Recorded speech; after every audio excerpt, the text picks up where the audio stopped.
हेलवेट तो हम लोग कर रहे थे क्लास 11th का चैप्टर जिसका नाम है द थ्री ऑर्डर्स। तो क्या है ये थ्री ऑर्डर्स, उसको समझते हैं हम लोग। तो जो हमारी वेस्टर्न सोसाइटी थी या फिर हम लोग बात करें यूरोप था, यूरोप के अंदर बहुत सारे हम लोगों ने चेंजेस देखे थे। तो 9 से लेकर 16 सेंचुरी के बीच में वहाँ पे बहुत सारे डाउनफॉल वगैरह आए। और फिर वहाँ पे क्या हुआ कि जो सोसाइटी भी थी वो 3 पार्ट में डिवाइड हो गई थी। फर्स्ट क्लास, सेकंड क्लास और थर्ड क्लास में डिवाइड हो गई थी। तो फिर इनके बीच के रिलेशन को हम लोग देखेंगे, कैसे-कैसे रिलेशनशिप बने, कैसे-कैसे वॉर्स वगैरह हुई, कैसे-कैसे क्या उस टाइम पीरियड में क्या-क्या हुआ, उस चीज़ों को हम लोग समझते हैं। स्टार्ट करते हैं अपना लेक्चर बिना किसी देरी के। तो सबसे पहले हम लोग पहला टॉपिक हमारा condition of Europe on the eve of rising feudalism. तो क्या होता है फ्यूडलिज्म, इसके बारे में थोड़ी समझते हैं हम लोग। क्या होता है फ्यूडलिज्म? तो एक लैंड सिस्टम होता है, एक तरीके से ये समझ लीजिए, एक निमोनिक टेक्निक तौर पर।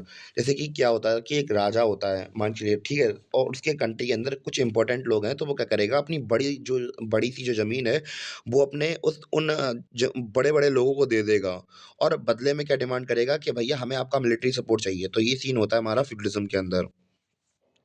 और यूरोप के अंदर हमने देखा था कि 9th सेंचुरी से लेकर 16th सेंचुरी तक बहुत सारे चेंजेस देखे थे हमने, कि हमने देखा था कि वहाँ पे रोमानिक का जो रोमन एम्पायर था उसका डिक्लाइन हो गया था। उसके बाद क्या हुआ कि जो कुछ जर्मनिक ग्रुप्स थे, उन्होंने जर्मनिक ट्राइब्स थी, उन्होंने अटैक कर दिया या फिर कब्ज़ा कर लिया। कहाँ पे? कैप्चर कर लिया। इटली हुआ, स्पेन हुआ, फ्रांस हुआ, तो इन पर कब्ज़ा कर लिया। और वहाँ पे कोई सिंगल स्पेशल पावर तो थी नहीं। तो इस वजह से ये इनके बीच में रेगुलरली मिलिट्री क्लैशेस होते रहते थे। किसके लिए? ज़मीन के लिए। क्योंकि जिसके पास जितनी ज़्यादा ज़मीन और उतनी ज़्यादा उसके पास पावर। तो इस वजह से यहाँ पे क्या होती रहती थी, वॉर वगैरह होती रहती थी। तो अब भले ही हमने देखा कि रोमन एम्पायर डिक्लाइन कर गया, पर क्रिश्चियनिटी बची रही यहाँ पे। तो क्रिश्चियनिटी बची रही, तो क्रिश्चियनिटी धीमे-धीमे देखेंगे कि वो पावर गेन करते जाएँगे और एक समय के बाद यहाँ पे पूरे यूरोप के अंदर पॉलिटिकल पावर बन जाएँगी। कौन? चर्च। तो ये सब हम देखेंगे। एक छोटा-सा कॉन्सेप्ट है हमारा मार्क ब्लूच का। तो मार्क ब्लूच एक हम लोग बात करें, फ्रेंच स्कॉलर थे और इन्होंने जो कॉन्सेप्ट है फ्यूडलिज्म, इसके बारे में काफ़ी स्टडी की थी। और इनका मानना ये था कि जो हिस्ट्री होती है वो केवल पॉलिटिकल, मतलब उसमें केवल हम लोग पॉलिटिकल हिस्ट्री नहीं पढ़ते हैं। इसके अंदर हम लोग अलग-अलग चीज़ों के बारे में रिलेशन देखते हैं कि लोग कैसे रहते थे, क्या-क्या चीज़ थी, उन सब के बारे में हम लोग पढ़ते हैं। तो इन्होंने ज्योग्राफी के बारे में बताया था कि ह्यूमन हिस्ट्री के अंदर ज्योग्राफी भी कैसे डिटरमाइन करती थी अलग-अलग चीज़ों की, कि वहाँ के लोग कैसे खाते हैं, क्या पीते हैं, तो वो सब किससे डिसाइड होता है, उनकी ज्योग्राफी से डिसाइड होता है। और इन्होंने एक फ्यूडलिज्म को लेकर his feudal book society talks about European society, तो इनकी एक मतलब इन्होंने किताब भी लिखी थी, क्या मतलब यूरोपियन सोसाइटी की 9th सेंचुरी से, सॉरी 900 से लेकर 1300 एडी तक की, इस टाइम पीरियड के बारे में इन्होंने बताया था। और इन्होंने वहाँ की सोशल रिलेशन हायरार्की के बारे में, अलग-अलग चीज़ों के बारे में बताया हुआ था। और इवन की हम लोग बात करें, इन्हें सेकंड वर्ल्ड वॉर में गोली मार के इनकी हत्या कर दी गई थी। तो ये था मार्क ब्लूच का कॉन्सेप्ट। हम लोग डिटेल समझते हैं फ्यूडलिज्म के बारे में। तो जो जो टर्म यानी कि जो शब्द है हमारा, जो फ्यूडलिज्म, ये लिया गया है जर्मन शब्द से जिसका नाम है फ्यूड। और इसका मतलब होता है पीस ऑफ लैंड, यानी कि ज़मीन का एक टुकड़ा। और ये बताता है कि जो मेडवल फ्रांस था उस समय पर कैसी सोसाइटी थी। और जो बाद में इंग्लैंड और इटली में भी हम लोग देखते हैं फ्यूडलिज्म का काफ़ी असर देखने को मिला था, कैसी सोसाइटी हो गई थी वहाँ पे। और फ्यूडलिज्म एक सिस्टम था that centralised around the principle of land related matters, जिसमें कि लैंड रिलेटेड मैटर ही होते थे, यानी कि मेन प्रिंसिपल लैंड से ही सारी पावर्स गेन हो रही थी। और अगर हम लोग बात करें कि हिस्टोरियंस इस जो शब्द है फ्यूडलिज्म, इसको डिस्क्राइब करते हैं कि उस समय के लोगों की जो economic, legal, political, social relationship कैसे था, एग्जिस्ट करता था यूरोप के अंदर मेडिवल एरा में। तो इसलिए इसका फ्यूडलिज्म का इस्तेमाल करते हैं, क्योंकि जो ज़्यादातर चीज़ें थी वो फ्यूडलिज्म से ही रिलेटेड थी। हम लोग बात करेंगे features of feudalism in Europe. तो अगर हम लोग यूरोप के फ्यूडलिज्म के बारे में बात करें कि जो फ्यूडलिज्म था वो फैला कैसा था, तो मेनली कहा जाता है कि ये 7th सेंचुरी में अ, फ्रेंच किंग चार्ल्स महंगे के दौरान फैला था। और ज़्यादातर कब फैल गया और ज़्यादा कब फैला, ये फैला था 11th सेंचुरी में और ज़्यादा एक्सपेंड हो गया था यूरोप के अलग-अलग पार्ट्स में। अब हम लोग बात करेंगे इकोनॉमिक स्ट्रक्चर के बारे में। तो इकोनॉमिक्स में जब भी आप लोग बात करते होंगे तो पैसे रिलेटेड बात करते होंगे, यानी कि पैसे कहाँ से कमाए जाते हैं। तो अगर हम लोग बात करें यूरोप की, तो वहाँ पे फ्यूडलिज़्म के अंदर ये होता था कि जो ज मतलब यूरोप के अंदर ये होता था कि जो ज़्यादा से ज़्यादा पैसे मिलते थे, वो कहाँ से आ रहे थे? एग्रीकल्चर प्रोडक्शन पे, मतलब एग्रीकल्चर ही बेस्ड था वहाँ का यूरोप उस समय पर। और हम लोग बात करें यहाँ पे रिलेशनशिप देखने को मिलेगा किसका, लॉर्ड्स का और पीजेंट्स का। क्योंकि जो हमारे पीजेंट थे उन्हें अपनी लैंड में तो काम करना ही करना पड़ता था, इवन कि अपने मालिकों की ज़मीनों पर भी काम करना पड़ता था। और जो हमारे पीजेंट थे उन्हें वर्क करना पड़ता था, ऐसे एज़ अ लेबर सर्विस देनी पड़ती थी किसे, लॉर्ड्स को। किसके एक्सचेंज में, मिलिट्री प्रोटेक्शन के एक्सचेंज में, कि भैया आप हमें प्रोटेक्शन करना, हम आपकी ज़मीन की मतलब खेती वगैरह कर देंगे। और उनके पास खुद के राइट वगैरह भी थे, तो उनके जो जितने भी जुडिशियल राइट थे वो सब उनके लैंडलॉर्ड्स के पास थे। अब हम लोग बात करेंगे अब हम लोग बात करेंगे जो हिस्ट्री नाम, मतलब जो फ्रांस है उसका उसका जो नाम है उसकी हिस्ट्री के बारे में हम लोग समझने की कोशिश करते हैं। तो रोमन एम्पायर के अंदर एक गॉल नाम की जगह पे, मतलब गॉल नाम की जगह थी। अगर हम लोग बात करें तो यहाँ पे एक ट्राइब, जर्मेनिक ट्राइब आई जिनका नाम फ्रैंक्स था। तो अब उन लोगों ने यहाँ पे मतलब आए वहाँ पे और उन्होंने यहाँ पे रहने लगे, तो फिर उस जगह को उन्होंने फ्रांस नाम दे दिया। क्या नाम दे दिया? फ्रांस नाम दे दिया इसे।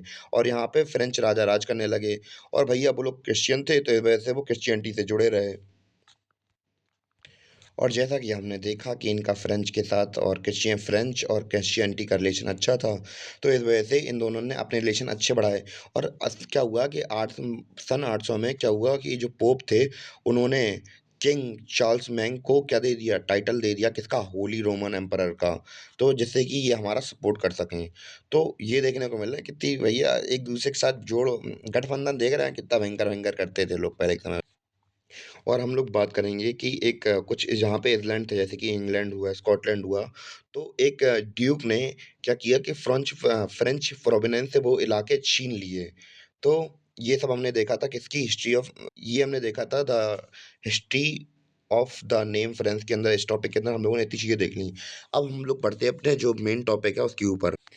अब जो हमारा मेन टॉपिक है जो है द थ्री ऑर्डर्स, तो इसको समझते हैं। तो जो फ्रेंच पुजारी थे वो उनका मानना ये था कि लोग जैसा काम करते हैं तो उसी बेसिस पे उनको मतलब उसी ऑर्डर में डाल दिया जाता है। तो जैसे कि हम लोग बात करें कि मेनली यहाँ पे तीन ही कैटेगरी थी लोगों की।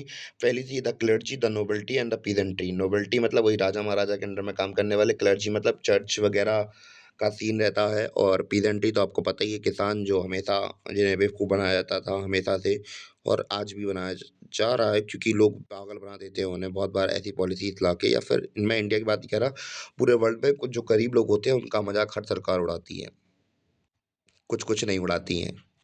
तो सबसे पहले अब हम लोग बात करेंगे सेकंड ऑर्डर के बारे में, जो कि थी नोबिलिटी। तो नोबिलिटी के पास हम लोग बात करें सबसे इम्पोर्टेंट रोल था इस सिस्टम के अंदर, हम सोसाइटी के अंदर देखते थे। और हम लोग बात करें कि इन्हें अधिकार कैसे मिलता था किसी लैंड के ऊपर, तो यहाँ पे एक प्रथा चलती थी वेसेलेजेस। तो इस प्रथा के अनुसार इनके पास अधिकार थे कि ये लैंड को कंट्रोल कर सकते थे। और इस मतलब प्रथा के थ्रू, बेसिलिज सिस्टम के थ्रू क्या था कि जो राजा था उसके अंदर में अब उसके गुलाम कौन होंगे, या फिर हम लोग बात करें सर्विस कौन देगा, वो देंगे, नोबिलिटी देंगी। और नोबिलिटी के अंदर में वेसिलेज को मतलब नोबिलिटी के अंदर कौन काम करेगा, नोबिलिटी के अंदर काम करेंगे पीजेंट। तो यही सीन था, यानी कि जो राजा था, राजा के अंडर में नोबिलिटी थी और नोबिलिटी के नीचे पीजेंट वर्क करते थे। तो ऐसा सीन चल रहा था इसके अंदर। और इस ट्रेडिशन में ये था कि जो इनका मालिक होंगे वो क्या करेंगे, या फिर ऊपर इनसे जो हायरार्की में ऊपर होंगे, वो उन्हें प्रोटेक्ट करने का वादा करेंगे, यानी कि पीजेंट को प्रोटेक्ट करेंगे कौन, उनके जो नोबिलिटी प्रोटेक्ट करेगी, और नोबिलिटी को कौन प्रोटेक्ट करेगा, उनका राजा प्रोटेक्ट करेगा। और इस सिस्टम की मेन चीज़ ये थी कि मतलब वेसेलेज की ये सिस्टम थी कि जो लॉर्ड और जो उनका मालिक, मतलब लॉर्ड और जो नोबल था, इन दोनों को कसम खानी पड़ती थी बाइबल पे हाथ रख के कि भैया हम वादा करते हैं कि हम आपकी रक्षा करेंगे, और वो कहेगा कि हम आपकी सेवा करेंगे। तो ये सारा सीन चल रहा था म्यूचुअल अंडरस्टैंडिंग के तहत। तो सिंपल भाषा में ये कह सकते हैं कि एक कॉन्ट्रैक्ट है किसके बीच में, मालिक और नौकर के बीच में, कि भैया हम आपको सुरक्षा देंगे और अब बदले में आप हमारा काम कर दिया करना। तो बस यही था। और क्या-क्या कॉन्टेक्ट में था? इस कॉन्टेक्ट में ये था कि जो मतलब ये था कि जो राजा था और जो नॉबल्स थे, इसमें क्या मिलता था, उन्हें रिटन सर्टिफ़िकेट मिलता था कि भैया ये ज़मीन है, ये किसकी है? नॉबल्स की है। और नॉबल्स को बहुत सारे प्रिविलेजेस वगैरह मिलते थे, यानी कि सुविधाएँ वगैरह मिलती थीं और इनके पास जुडिशियल राइट्स होते थे। इवन कि इनके पास इतनी पावर होती थी कि अपने ये सिक्के छपवा सकते थे। और ये भी पावर थी कि भैया इनके अंडर में जो भी इनके अंडर में पीजेंट्स काम कर रहे थे, उनके लिए सब उनके कर्मों-धर्ता यही सब यही इनके लॉर्ड्स हैं, उनके साथ जो करना हो कर लें आराम से। और इनके इसके बाद हम लोग बात करें कि अगर इन्हें आर्मी भी कर रखनी हो तो ये लोग अपनी आर्मी भी रख सकते थे फ्यूडल लॉर्ड्स हमारे। और इनके घर इतना इनके पास प्रॉपर्टी होती थी कि मतलब एक इलाका इनके पास इतना बड़ा होता था कि इसके अंदर इनके घर आ जाते थे, मतलब इनके खेत आ जाते थे और बहुत बड़ी-बड़ी फील्ड आ जाती थी। और इवन कि इनके जो पीजेंट्स वगैरह होते थे तो उनके घर भी बनते थे, उनकी प्रॉपर्टीज़ भी इन्हीं के मतलब इलाके में बन जाते थे। इतना बड़ा इनको ज़मीन मिलती थी इन्हें। और जो इनके घर होते थे नॉबल्स के, इन्हें मैनर कहा जाता था। और हम लोग बात करें कि इनके जो किसान वगैरह होते थे, इनको खुद तो अपने खेत में काम करना पड़ता था, इवन कि इनके मालिकों के खेत में भी काम करना पड़ता था। और उन्हें जब सैनिकों की ज़रूरत होती थी, तो इन्हें एज़ अ सोल्जर भी अपने मालिक को सर्व करना पड़ता था। तो जो नॉबल्स को ये पूरा लैंड मिलता था, उसे क्या बोला जाता था? उसे बोला जाता था मैनोरियल एस्टेट बोला जाता था। और ये बहुत ज़्यादा बड़े-बड़े होते थे, मैं आपको बता दूँ।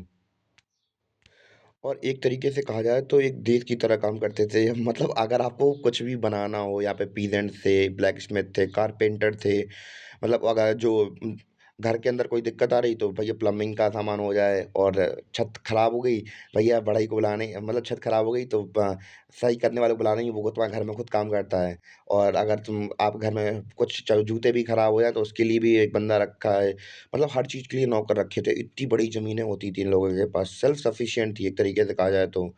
और हम लोग बात करें कि women prepared fabrics and children worked in a Lord's wine press. तो बेसिकली जो आदमी थे वो तो ये सब काम करते थे और उनकी पत्नियों को किसमें फैब्रिक या कपड़े बुनने का काम करना पड़ता था और उनके बच्चों को वाइन प्रेस में काम करना पड़ता था।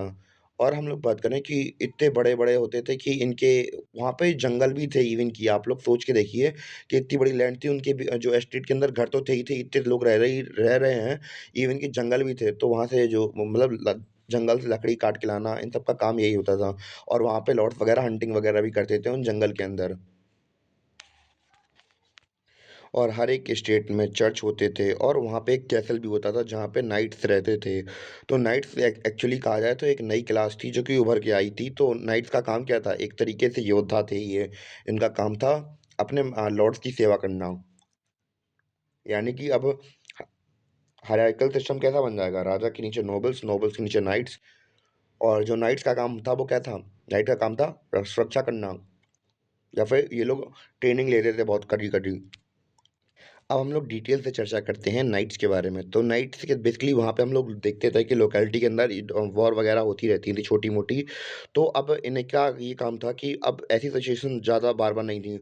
और इससे क्या हुआ कि एक नई सेक्शन का उदय हुआ सोसाइटी के अंदर जो थे नाइट्स। तो नाइट्स को बेसिकली हम लोग बात करें कि जो मतलब लैंड ओनर्स थे वो क्या करते थे, वो इन्हें एक पीस ऑफ लैंड दे देते थे।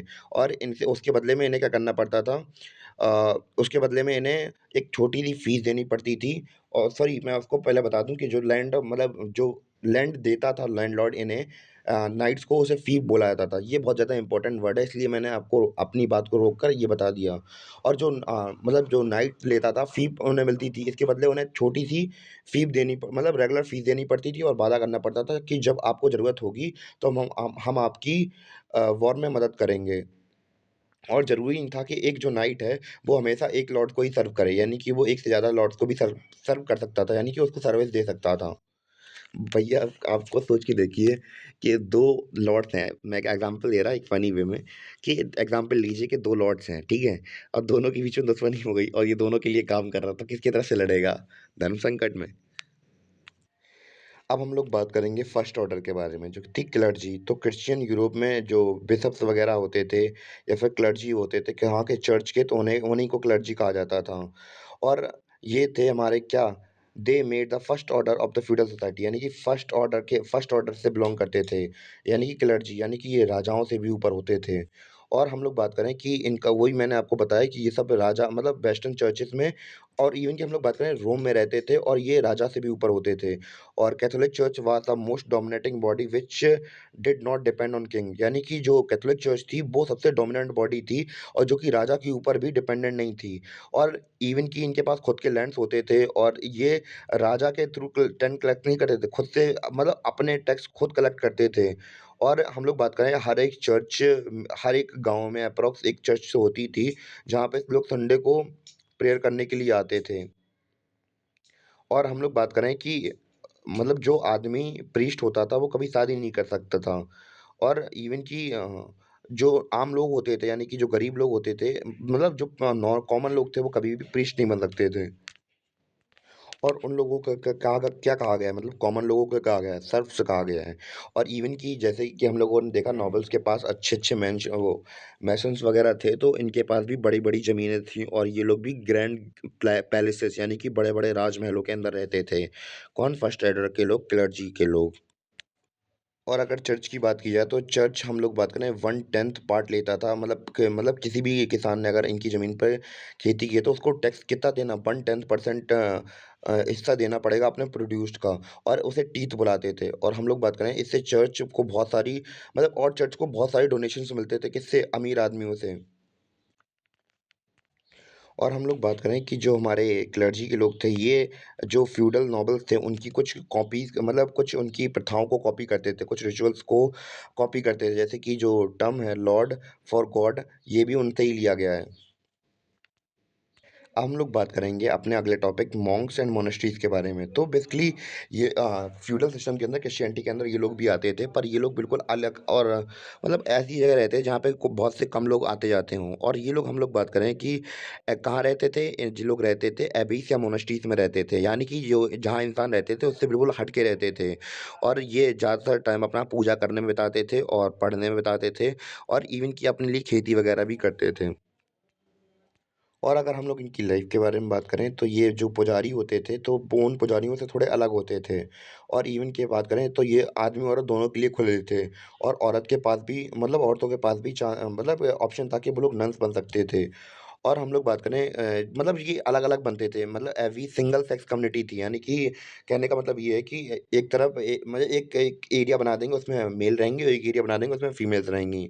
और यानी कि there was separate away for men and women वही है कि एक साइड मेन रहेंगे एक मतलब एक पोर्शन में मेन रहेंगे, एक पोर्शन में वुमेन रहेंगी। यानी कि इनके बीच में अब आपको बुद्धिज़्म के रिलेटेड कुछ आ रहा होगा कि जो आप लोग उनके बीच में संघ का बारे में आप लोगों ने कॉन्सेप्ट सुना होगा संघ जब बुद्धिज़्म में कि यानी कि कुछ लोग मतलब सोसाइटी के ऐसे थे जो कि एक ऐसे एक संघ में एक ग्रुप के अंदर बना लेते थे जिसमें आदमी-आदमी रहते थे, एक ग्रुप में औरतें-औरतें रहती थी और वो लोग मतलब भिक्षु वगैरह बन जाते थे और भीख वगैरह माँगने जाते थे और अपने आराम से ज़मीन में लेट लेट के सोते थे। तो ये कॉन्सेप्ट बुद्धिज़्म के अंदर देखने को मिलता है। तो अब आप लोग थोड़ा बहुत लिंक कर पा रहे होंगे कि यहाँ से और वहाँ तक कहाँ से कैसे लिंक था। यानी कि ये मोंक और वूमेन कहाँ सिमिलरिटीज़ मिल रही है हमें देखने को। ये थोड़ा अलग कॉन्सेप्ट था, मैंने यहाँ पे थोड़ा घुसा दिया, उसके लिए सॉरी। हाँ, पर जानना ज़रूरी था कि कैसे-कैसे हम लोग एक कल्चर में दूसरे कल्चर के लिंक्स वगैरह देख सकते हैं, इसलिए बता दिया मैंने। तो हम लोगों ने जैसे बात किया था कि जैसे कि प्रीस्ट शादी नहीं कर सकते थे, वैसे ही ये मंक और नन्स शादी नहीं कर सकते थे और ये उनमें से कुछ फ़ेमस मोनास्ट्रीज़ हैं जो कि एस्टेब्लिश की गई थी, किसके द्वारा? सेंट बेनेडिक्ट के द्वारा एस्टेब्लिश की गई थी इटली में 529 में और दूसरी खोली गई थी केनेंकी कहाँ पे? बरगेंडी में 910 में। अब हम लोग बात करेंगे अपने अगले टॉपिक के बारे में। इसका नाम है relation between church and society. क्या-क्या रिलेशन था सोसाइटी और चर्च का?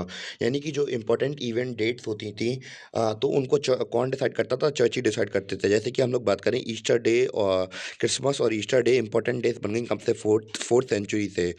और जो हमारे पुराने रोमन फेस्टिवल थे ये एक्सचेंज कर दिए गए इनसे। और हम लोग बात करें कि जैसे कि ईस्टर डे को मार्क कर लिया गया क्रूसिफिक्शन ऑफ क्रिसमस से। और हम लोग बात करें कि और जो पीजेंट वगैरह थे उनके लिए भी हॉलिडे रख दिया गया, जिससे कि वो लोग अपना काम छोड़ के थोड़ा एन्जॉय वगैरह भी कर सकें और पीरियड छोड़कर और थोड़ा बहुत एन्जॉय और फन वगैरह भी कर सकें। तो देख रहे हैं कि कितना पावर अथॉरिटी थी कि ये लोग डेट वगैरह भी डिसाइड कर रहे थे, जैसे कि नेशनल हॉलिडे करवाते हैं हमारे यहाँ।